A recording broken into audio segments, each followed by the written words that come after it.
Welcome to the Create Harmony podcast. In this place, we spend time talking about things that happen every day that are joyful and the abundant blessings that sometimes get overlooked.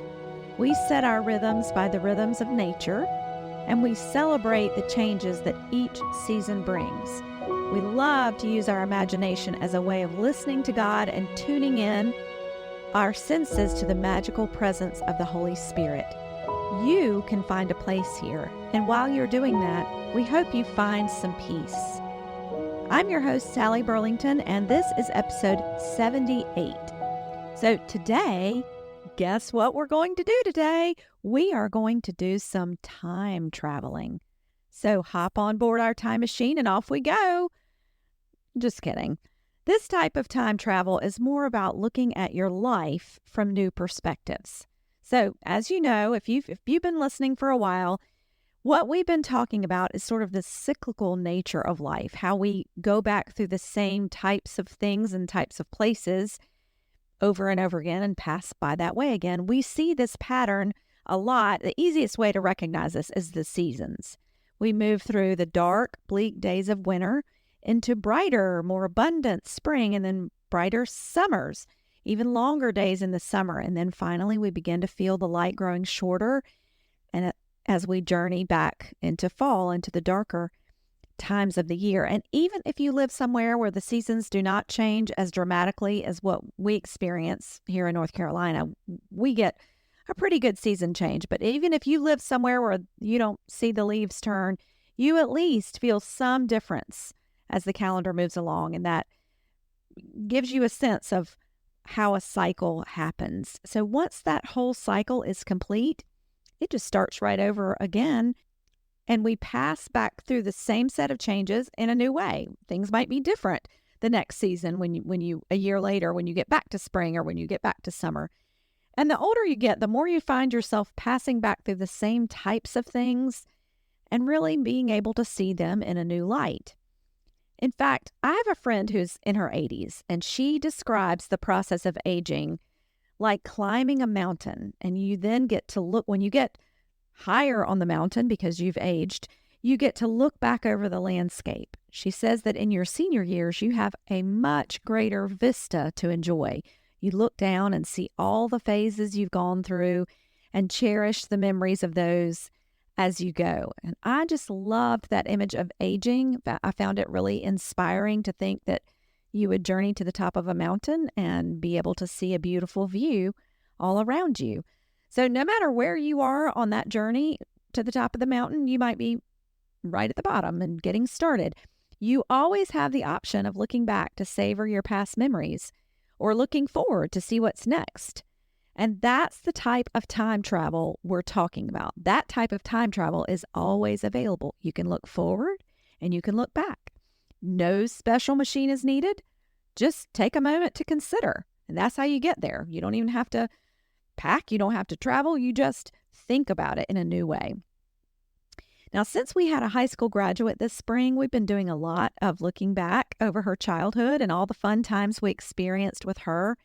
And then we've also been doing a lot of looking forward because we are looking forward to her next big adventure in college and all the things that she's going to learn and how the people she's going to meet and all the experiences she's going to have.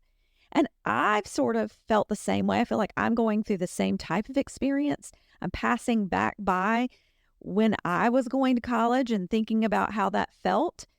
And I'm feeling so grateful for the times that my girls were at home and we were all, a more homebound family. I hold all those things so dear, but I'm also excited about what's next for my husband and I as our children leave and live in different places.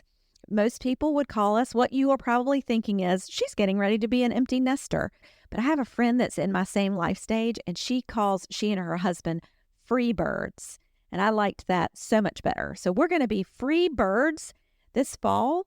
And you might not be getting ready to be a free bird. You might be right smack dab in the middle of a life phase that all of this philosophical discussion really doesn't seem relatable to you. But you can still travel back in time and forward in time no matter what life phase you're at.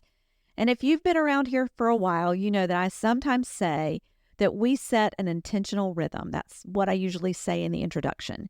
And you may also know that living with intention is just part of who I am. So I've talked about how I like to plan my life in a paper planner with lots of reflection questions that help me consider what I want my life to look like. I don't always get to all of them and I don't always do it perfectly, but I really like to have that as my intention, living intentionally.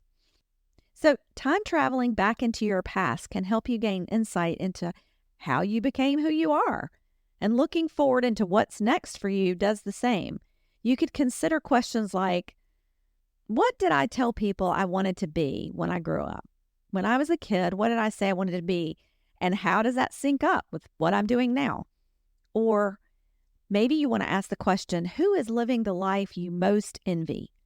And that might provide clues to where you want to go next. And thinking about these things, for me, this is really restorative. It may not resonate with you, but it's really restorative. My younger daughter, if you are a person, however, that it doesn't resonate with, my younger daughter is like that. She doesn't like it when I ask her these deeper, think hard type questions. She really likes to be contemplative, but she doesn't want to share her answers. So if that's you, you might want to consider time traveling related more to gratitude, asking yourself, how can you recognize your past blessings and where can you share your blessings in the future? That might be more in line with who you are and be more comfortable to you. So all that to say, I challenge you not only to travel physically this summer, because last week we talked about physical travels and travel hacks. I challenge you to do some figurative travel as well. Maybe you try it for a week, try that practice and see what you think. Or maybe you can take some of these questions with you on your next trip and spend some vacation time in reflection. What I want for you is a life filled with peace and joy, and I hope that these types of practices will help point you in that direction. For today's closing, I'm going to read a meditation from a book called The Path. It's written by Laurie Beth Jones. And this book is all about finding your life's mission. And this meditation goes like this.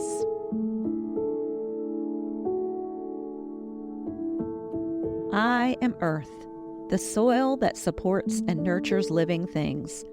I give solid footing to those around me. I am wind, the power that sweeps away old fears and carries new ideas like springtime. I am fire, igniting the power and passion in others. I give warmth on cold wintry nights and clear the way for new beginnings. I am water, irresistible. No obstacle can stop me. I go over, under, around, and through. I change forms to steam or ice or rain. I bring life wherever I go. I touch everyone I meet. May it be so. Thanks for joining us today as we boarded those time machines and journeyed through different phases of our lives. We hope you'll join us again next week for more reflections on joy. And until next time, peace.